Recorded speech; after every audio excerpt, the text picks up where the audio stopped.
Hi guys, it's Amy and you have found Amy Loves Crochet. Thank you so much for your time. I really do appreciate you clicking on my video. I have been busy winding up some yarn. As you can see, I've got some spaces on my pegboard here. With the beginning of 2024, we knew we were gonna do some more yarn crawls and fiber fests and things like that and make some more purchases. So I should have known that I needed to figure something different for my yarn wall because it just was overflowing. I needed to change something. So what I tried to do was put my fingering weight up on the first row, and then sport weight, and then DK, and then worsted. But I have an uneven amount of things. I've got way more fingering, so fingering goes into my sport weight shelf, or if you will, and then my sport weight is limited, my DK weight is limited, and then my worsted down here. So I thought I'd get to doing some yarn wrapping, some cake making, whatever. And I think part of what I'm going to do is take the yarns, some of the yarns that I dyed, and put them up for sale on eBay. So I kind of wanted to get started with those, and that's what I'll show you first. Everything, so I started with my fingering up at the top, and this one is called Palette, and it is fingering. It was 436 yards, and it is Peruvian Highland wool. And if you can kind of see, it's got some tooth to it. It's not the softest in the world, and the colors are really great. I mean, this was kind of one of those that maybe it didn't turn out like I necessarily wanted it to, or did it? I'm not sure. It's hard to see how orange the whole cake looks. It looks very brown in all the photos, and I've tried to take pictures in different lights, and natural light and shaded light and all that good stuff. You can see the orange is so very, very bright in it, and it kind of gives the whole cake a hue of orange that you don't see in a picture. So I'm a little bit nervous that somebody might purchase it and then come back to say it wasn't the same color that they saw on the screen, on the computer screen. So I'm trying very, very hard to get the right picture, get the right light in the picture for that. But I really like orange and purple together, and so in some cases there was a brown. I remember what I was going to say about this. Do you remember, if you're old like me, do you remember there's a candy called Bottle Caps, and they were little sugar pellets, if you will, that tasted like soda. One was a grape soda, one was a root beer, one was a cola. I don't remember if there was there an orange in there, I'm not sure, but the cola and the root beer, one had a little bit more of a red to it, and that's the vibe that I get from this. You can see different, some brown is brown, and then some has a little bit more pink shade to it. Anyway, that was just a lot of fun. But it's not my jam as far as the toothiness to it. I'm sure somebody else will appreciate that. So that's kind of where I started, since that was up on my fingering. And then I caked this one up. This one was from Honey Girl Farms, and it's just this really gorgeous grays and blues. You can see here that there's a very, very saturated blue, and then a very light section of it. I don't remember what the colorway is called off the top of my head. I'll be sure to insert that here. But I started working with it and didn't love the feel that it was giving me. So I decided I'm going to save this yarn for something else, and I will frog this out. But I wanted to show you what it was looking like. It's just kind of busy, I think, for this pattern that I was working on. So it was, I went to this, I think this was from the yarn crawl, where I was trying to do 4 seasons, because there was 4 shops.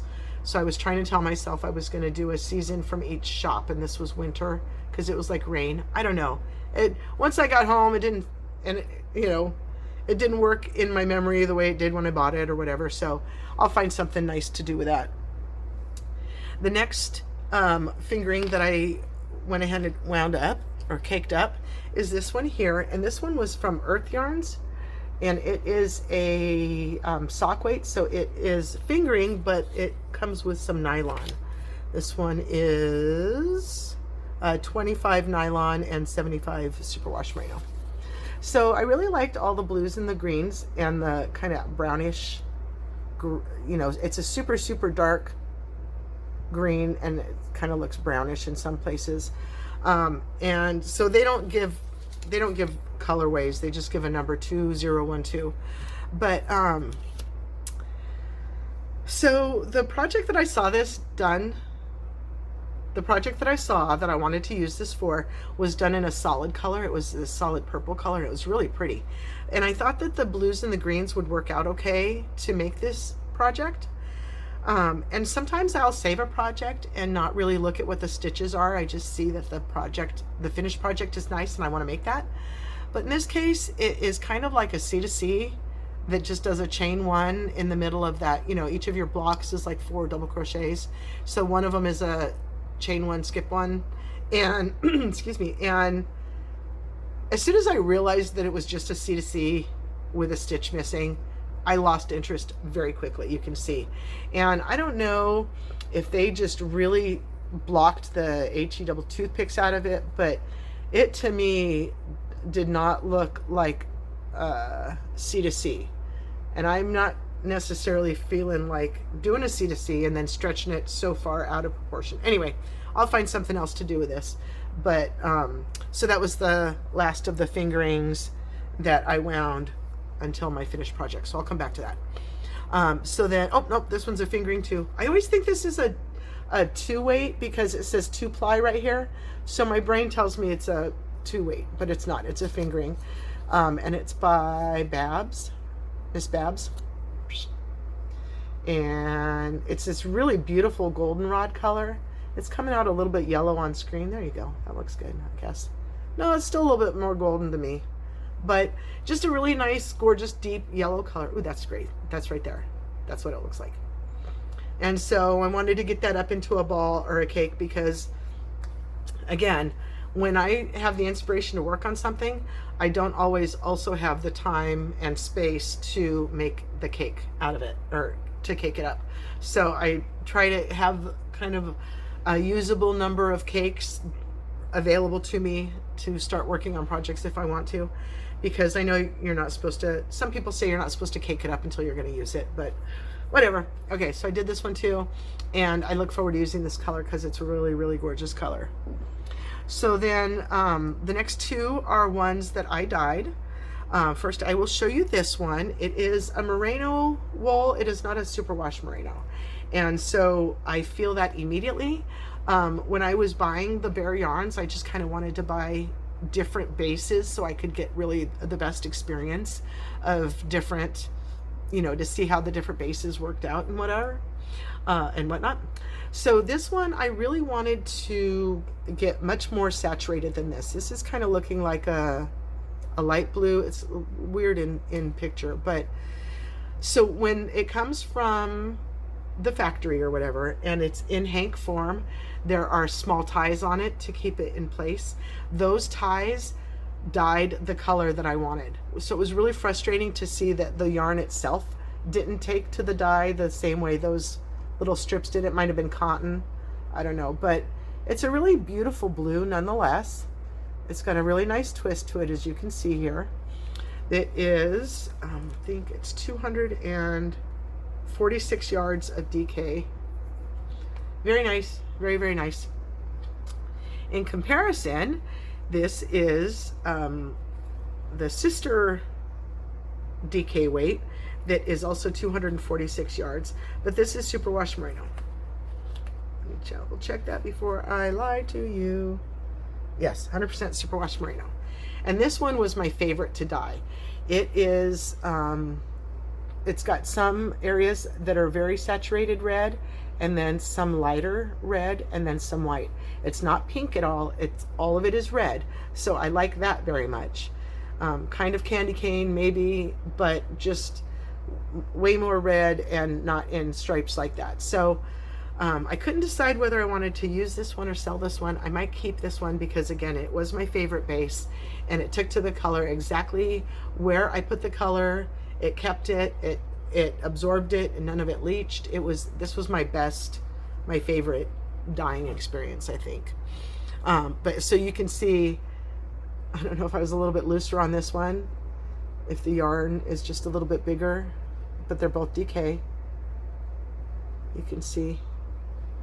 Anyway, okay, so then the last one that I caked up before I show you my project this was a funny purchase because of a few things. This is by Knitted Wit. I guess I'll go ahead and take I'm trying not to lose the center of my cake. Okay, so it is by Knitted Wit, and it is an Aran weight. Whoops.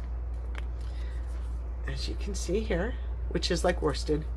And so it's a superwash merino, and it's called Pumpkin Spice Latte, which, does this look like Pumpkin Spice Latte to you? I thought that was one of the most bizarre names for a yarn that I had seen for a dye lot, because this does not look like Pumpkin Spice Latte to me. I am not a pumpkin spice fan. I like pumpkin bread, but that's about the extent of it. I don't want it flavored in coffee and cakes and everything else that I eat. So, well, maybe cakes, but they go crazy with pumpkin spice latte, and I'm not a fan. So it was pretty enough when it was on the hank, but then as I started to cake it up, it's one of those where I about lost my mind, because it was giving me so much more joy than seeing the hank as it was on the wall. So I do look forward to using this much more now than I was feeling when it was just hanging here. So I'm really, really happy about that. The other funny thing about this is that I think this is one that I bought on a yarn crawl, and I only bought it because it was one of two things. If I can't remember, you know, my stories, I'll make it up as I go along. So I have this other one by Knitted Wit that sort of has the same not speckle, but the change up in color like this. And so in my brain, I thought they would go together. Problem is, this is worsted and this is fingering, so that didn't work. The other part is that once I was holding it and I was talking to the owner, I felt wrong to put it back. I felt like once I had it in my hand and I made eye contact with her, that I had to buy it. So I'm kind of glad I did in retrospect, because of how much more I fell in love with it while I was caking it up. So that's going to look like something amazing at some point. How many yards is it? Not very. 100 grams, 180 yards. Okay, so this is the second time I had to film this video. I filmed 2 videos this morning, and I've had to redo them both. So I'm hoping that I learned from the first one, and then am showing you better in the second one, but I still don't know how I'm going to show this one to you because it's not showing up very well on camera, but I'll show it to you in another picture anyway. In the kitchen.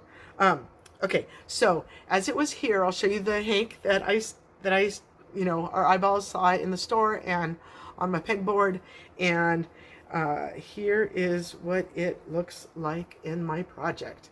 So holding it back this far doesn't give me any love. I'm not feeling it. I'm not feeling it. But once I get up close here and you can actually see what's going on, I really like it. So see, like, the colors are all over the place in all kinds of ways, and you know, I don't know that it really went in sort of any kind of certain order. And you can see areas that are more saturated with the black than others, like this is almost white, you know, and then there was some over here, like this corner is much darker than the tail. Look how light the tail turned out. Like there's a whole lot more white down in here versus this side. See, you can see it a lot like that. So you never know how a cake is going to play out until you start working with it. Look how much more white in that section than the black. I can't say, you know, this is a pattern that I think we've all done this type of thing before. It's long on this side. This is the side you're working up. You start down here. One side has an increase, one side doesn't. You know, so it ends up kind of doing that crescent-y shape thing. across the top. Oh, I'm sorry. It's called the Vagabond Scarf. And I think I saw it originally on Ravelry by the Purple Iguana, but Fiber Spider does a tutorial. So, you know, we all love to watch Fiber Spider. He does very good on his tutorials. And sometimes so good that I get the gist and then I need to move on, whereas others need that more detailed, which I love him for doing that. But I think that this is one of the shorter videos of his that I've ever seen, because that's how simple the pattern is. They're just little clusters of 2 double crochets, and then you've got shells on one side that you do an increase on every other, and on the side that you're not growing, you just do your little cluster of 2 double crochet, and then you chain up to the next round. So that's what's undone here. Now I did block it. It's not looking like that now as I'm trying to hold it up and show you that little bit of a detail. So I don't know how much that actually sticks. But the other side with the shell, where you're doing an increase on every other, that's going to be the side that you're growing on. And it kind of gives a scalloped edge too. So you don't need to do anything as far as that one goes. So it's always sort of a challenge to me to see if I'm putting this on the right way. So here's my top corner, and it's about 33 inches across the flat side here for my last row. And then from here down the top of the curve is about 65 inches to give you some sizing there. Whoops. So if I'm holding it across the top like this, I want to put this side down, and that's my V, and then I can bring this around, and you can either let that hang or you can come up around again. And now you can really see how much more white is in that section of the yarn than down here. It really, I don't know what happened with our dyeing process, and I don't mind. I mean, we have, that's the gorgeous thing about some of these, or not some of these skeins, but skeins of yarn like this, the hand dyed, they're always going to be different. So this kind of gives you a little different flavor, you know, between the extra dark part down here, and then some whiter side on this side. So lots of different ways you can wear it. Bring that down over the top there. So again, this is called the Vagabond Scarf, and I used a 5mm H hook for it. The skein of yarn is 420 yards, and this one is a 80-20 blend, so 80 superwash merino and 20% nylon. It's called Unicorn Nightmares, and it is by Knitted Wit. So if you haven't checked out their yarns before, they've got really nice yarns. And again, this one is the Knitted Wit as well. So you can see how, you know, with all that mixed up color going everywhere like that, that I kind of, in my brain, in my memory, because this one was at home, I didn't have this one with me at the time, and I go, oh yeah, this kind of looks like that, I have another Knitted Wit. And then I got home and it was like, this is worsted, silly girl, this is not worsted. So all right guys, that's my winding of my hanks. I'll show you how empty my pegboard is. You can see there, that was my soliloquy that Lady Men sent to me, already wound up, and I still have to wind that one. But so yeah, so I'm going to have some space there, and my fingering across the top, then fingering goes all the way to the green here, and then that's the sock. I mean, the sport. I always confuse those words. That's my sport. And then here's my DK row. I don't have very much DK left, including this one and these two. And then this bottom row is my worsted, and you can see some other things missing. So if you remember what was up there from before, then maybe you'll know what I'm working on right now. All right, guys, so thank you so much for sitting with me today. I hope you have a wonderfully blessed day, and please do come back and see me again. Thank you. Bye-bye.